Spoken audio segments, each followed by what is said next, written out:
ये कहानी सत्य घटना पर आधारित है। हमारे पड़ोस में एक आंटी रहती थी। उनके परिवार में 3 लोग हैं, अंकल, आंटी और उनका एक बेटा। तीनों लोग हंसी खुशी रहते थे। उन्हें किसी चीज़ की कोई कमी नहीं थी। लेकिन फिर भी उनकी ज़िंदगी में एक खतरनाक औरत की एंट्री हुई। अंकल को एक दूसरी आंटी से प्यार हो गया। वो रात रात भर गायब रहने लगे, अपनी पत्नी से मारपीट करने लगे। बंटी, जो उनका बेटा था, परेशान होकर रोने लगता।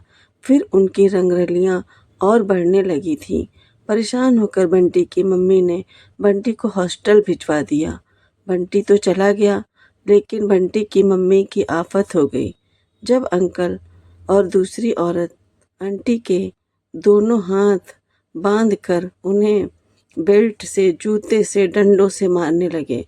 उनके घर से चिल्लाने की आवाज़ें आने लगी। रातों को रोने की आवाज़ें आती।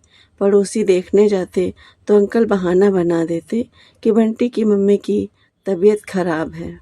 फिर अंकल ने तो जुल्म की इंतहा ही ख़त्म कर दी। उनको सुबह बांध कर चले जाते और शाम को जब घर आते तो थोड़ा खाना खिलाते और उनको खूब मारते।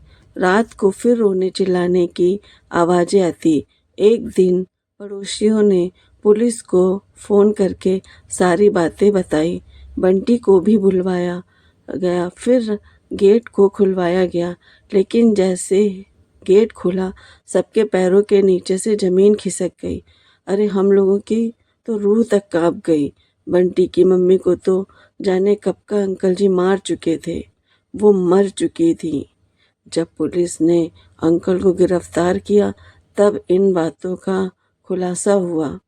लेकिन आंटी की रोने चीखने की आवाज़ें आज भी उनके घर से आती हैं। कभी कभी तो सड़कों पर पागलों की तरह टहलती हुई दिखाई देती हैं। लोगों के रोंगटे तक खड़े हो जाते हैं जब बंटी का घर भूत बंगला नाम से फेमस हो गया। उनके जिस्म को इतनी तकलीफ़ें दी गईं कि उनकी आत्मा तक को दर्द होता है। आज भी उनके सिसकियों की आवाज़ें उनके घर से सुनाई देती हैं। कृपया कुछ कमेंट करें, कुछ सलाह भी दें और सब्सक्राइब तो ज़रूर करें। आप हमेशा खुश रहें।